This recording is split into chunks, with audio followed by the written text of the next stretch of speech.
Nagsimula tayo sa tahimik at masayang mundo. Pakikisalamuha sa iba ay hindi limitado. Lagi mong makikita mga ngiti ng tao, nakakapag-aral rin at nakakapagtrabaho. Maayos naman ang lahat, ngunit nagbago ito sa isang iglap. Bakit ngayon ay nagkakaganito? Hindi normal at napakadelikado.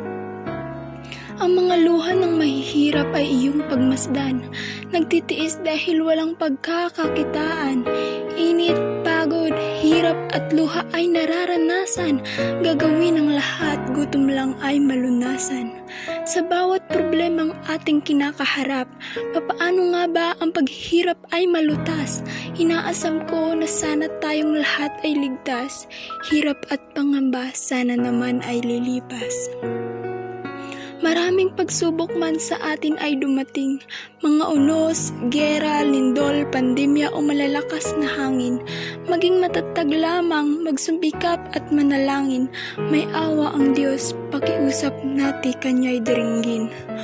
Huwag kailanman mawawalan ng pag-asa, magpasalamat na lamang hanggat buhay ka pa. Mahalin na lamang ang iyong kapwa, kabutihan rin naman ay iyong ipakita. Sana naman ay hindi ka matatakot sa ating mundong napakasalimuot. Tayo'y lalaban, hindi susuko, kaya natin ito. Mensahe ko sa'yo'y mag-iingat ka, kapwa ko Pilipino. Pandemya, ulat ni Judith Niñora Magbanwa.